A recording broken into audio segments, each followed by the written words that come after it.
This week, front page of The Sun on Saturday, as part of the Crown Estate deal, this rather cushy Crown Estate deal, the Edinburghs can rent out an office block, sublet an office block for £130,000 a year. That is a cushy deal they've got there, no? It's completely cushy. All the funding of the royal family needs to be looked at. We need complete transparency for it. If that happens, there'll be a revolt in this country and the royal family will lose all favour with the majority of people in this country. I'm from a council estate.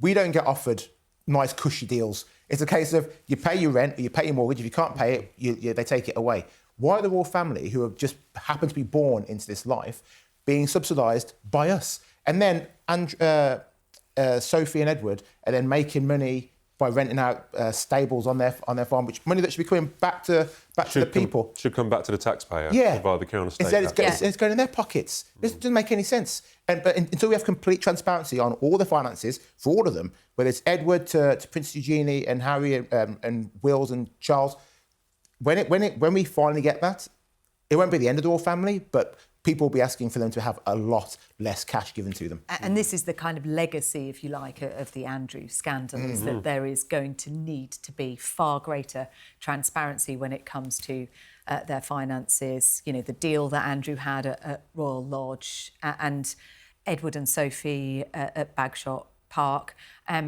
they paid £5 million to extend their lease with the Crown Estate back in 2007. And after that, then it's a peppercorn rent. Now, these stables used to be the home of Ardent Productions, Prince Edward's TV production company. They've been rented out. They paused that in December, I believe. They're doing some renovation work before they're believed to go back on the market. The problem is, we know these properties cost an awful lot to maintain, but I think why there are questions here is not that they're renting these out, but the fact that this is Crown Estate property, but the money appears to be going to Edward and Sophie and not back to the taxpayer. And look, Edward and Sophie have been the kind of positive side of the royal family in recent years. Scandal-free. Sophie, with all of the work that she does around sexual violence in conflict, for example, you know, really lauded as the royal family's secret weapon. But they are not immune from the questions about the fairness and the legitimacy of these financial arrangements. You mentioned there about Sophie.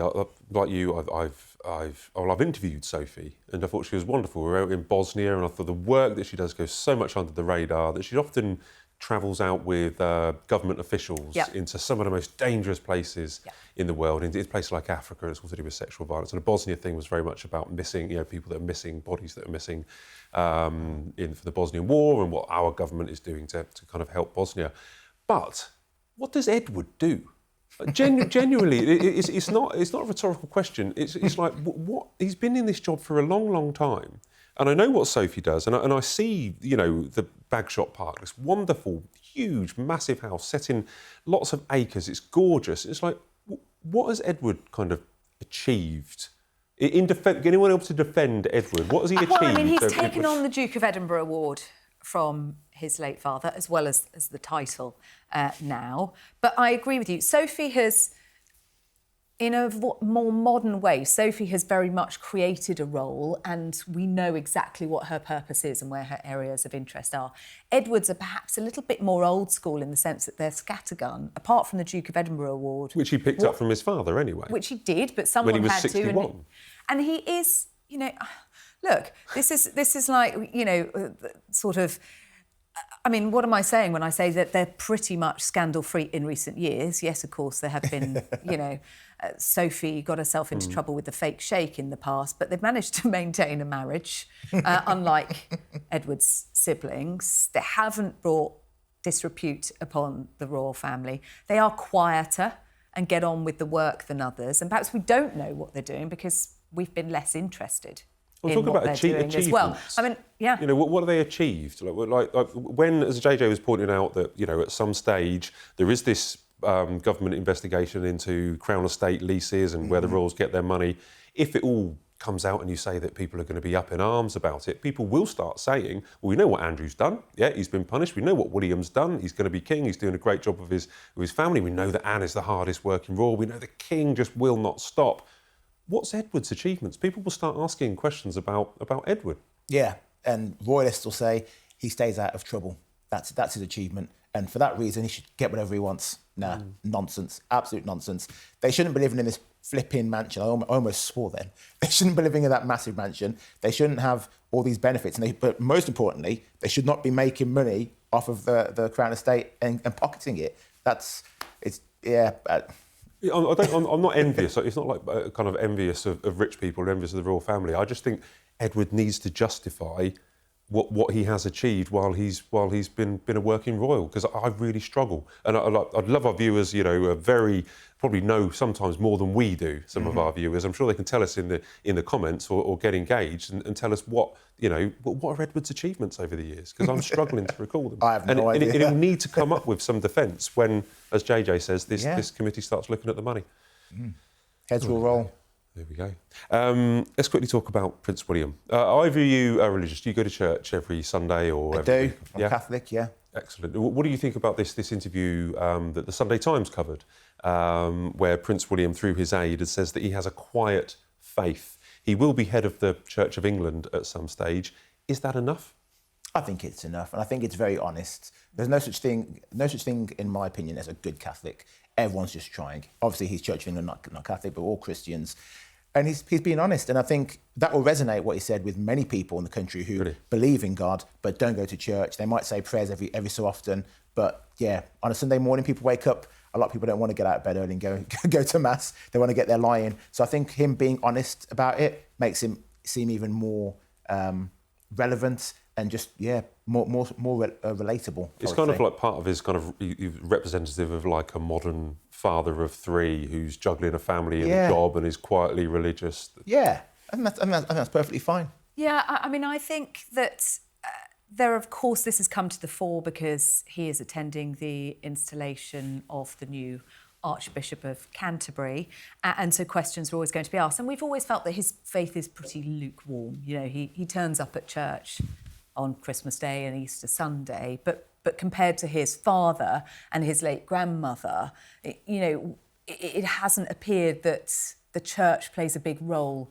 in his life. And so these questions were inevitably going to come up and need to be asked, as he prepares for his next role as monarch and supreme governor of the Church of England. And I think, I agree with you, JJ, this is honest, this is authentic. What else can he say? He can't suddenly say, yes, actually, I have a very deep faith, you just didn't know about it. Mm-hmm. I think it's something that he is reflecting on. We know that Catherine is moving into a very spiritual place since her cancer diagnosis, and actually her faith is in nature. And I think for William, there is a respect for the Church of England and the duty that comes with that. And I think this is reflective of who he is and the generation that he's in. We're actually seeing more Generation Zers, more sales of Bibles, more going to church as people are looking to find some kind of faith in very uncertain times. But I think William is kind of saying it how it is. And there are those who see it as an insult to the church. But what else could he say? A couple of years ago, I think on the Eugene Levy and also in Cape Town when we were in South Africa, he talks about royalty with a small r. Yes. And maybe this is an example about religion with a small r. Religion with a small r, where but he's going to be the head of the Church of England. The amount of engagements I go to now with the king at a church or at a ceremony, it's a huge part of the monarch's job. So he needs to lay his cards out and tell us what he thinks. Yeah, but any regular churchgoer would admit that the church is busiest at Easter and Christmas. Right. Those are the busiest times. Most people aren't there every single week. They're just there for the big occasions. And let's not forget, Church of England, it's only there because Henry VIII wanted to get his leg over again and again and again. We're not talking about the Catholic Church, we're talking about a religion that's separated from us because you had a king who is very much like some of the other royals. So I think the people who are offended by it they're being too pious. I mean, They're for being far anyone too else, pious. faith is something very private, isn't Yeah. it? And it's a difficult question to answer. I always remember, was it Alistair Campbell talking about Tony Blair? He doesn't do God. You know, they don't want to talk about this.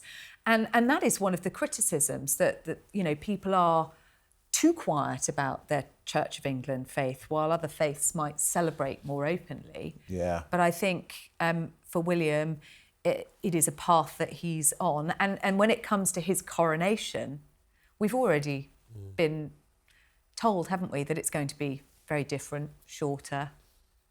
Do you know what? If he took Catherine, George, Charlotte and Louis to church like kind of one Sunday a month, I reckon the numbers of families that would then take their families to church would skyrocket.